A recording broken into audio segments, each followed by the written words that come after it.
post-game as NJIT losing to Fairleigh Dickinson tonight in their home opener, and certainly a tough one for NJIT, as we're happy to have head coach Mike Lane join us here on post-game. And coach, I know you're always excited for that home opener, hoping that your team can come out and get a W, but the word that has been thrown around, battling, and you battled once again but came up a little bit short. So what was your synopsis of tonight? Where did you guys feel like you fell short? Well, obviously in the fourth quarter, they closed it. We did not. They just went, to their best player, Madison Stanley, and she found enough shots in rhythm, which I think was a problem throughout the game. Something I talked with the girls in the locker room is that every shot that we had seemed really hard. It took us a lot of effort to get it. I think through 70 minutes, through both nights, we answered with that. So it was hard for them to score. It was hard for us to score. And I think it just got really easy for them in that fourth quarter. Some of that was our defense. Some of that was their maybe a little bit more veteran experience, that they just had kind of more go-to players than we do. And we're still trying to find that, who's going to close for us. And they had a closer tonight, and we didn't. Well, for Stanley and, of course, for Maria Rotares, they were able to, as you talked about, able to be comfortable on the floor, especially too late in that game. And, do you feel like, too, because you have such a young team and these players are looking to continue to learn, I know as much as you're trying to win, that you feel like the more they see it, the better they'll be off down the line? Well, yeah, for sure. I mean, those are two versatile post players, that it's been a problem. And, some of this is very new. Our post unit is extremely young. Obviously, losing Danny and MB, those kind of kids, they just went into every scout. They knew what to guard.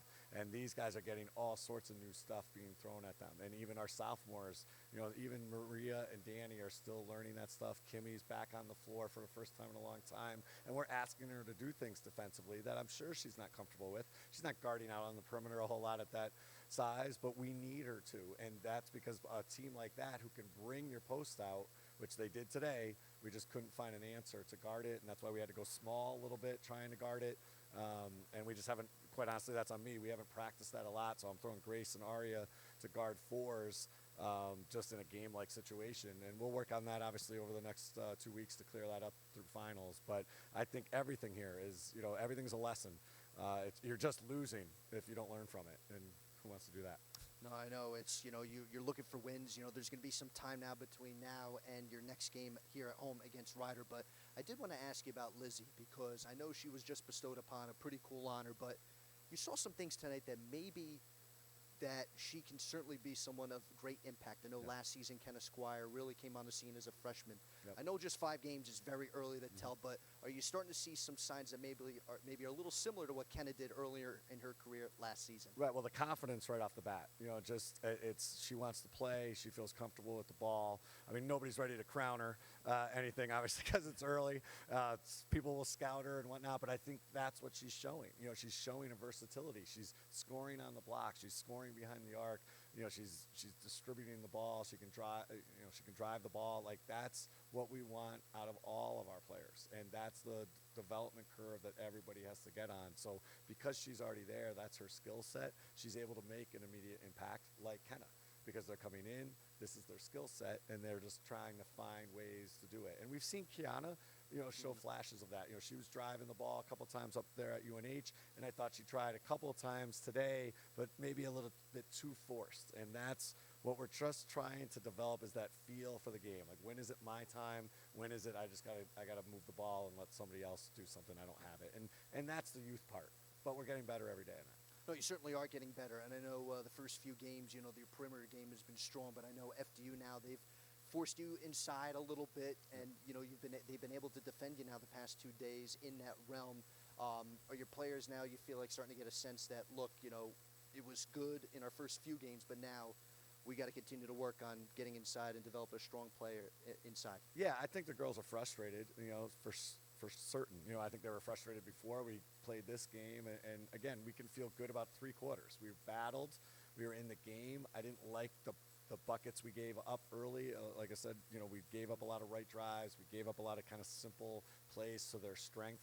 And then even, when Conklin gets in and gets a 3, like, that's her scout, but that's sometimes a younger player has to like literally experience the made shot to understand what the scouting report means. And we get used to it as coaches, but it's still painful. So I think now, hopefully, when you get to that next scout, it's like, okay, this is what this kid does. We didn't stop it in that game. Now you got to show that you can stop it in this next one. And so we'll continue to add to our library of knowledge. We talk about that a lot. And these young kids, especially as post players too, really hard on them. But they got to grow up quick, and that's such an important position. It's like the middle linebacker of a football team. You know, like you're seeing everything happen. You've got to call the screens. You're calling out everything. That's a lot for a young post player. And so again, I love that our kids are trying it. They want it. This is the mantle that they are wearing, but it's a heavy load. And so we're just going to try to make it easy, and hopefully they'll get better each day. Well, like you said, we've seen some great signs on things really continue to move in a positive way here for NJIT. Just looking to get some wins here, and hopefully come the 23rd against Ryder, win number 2 could be in that back pocket. Yeah, no, I think we're working towards it. I think that's what the girls can be hopeful about.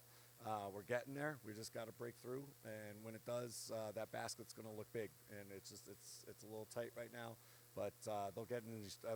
We got a ton of hard workers. I think that's where Lizzie certainly has shown that, and that's why she's earned some recognition.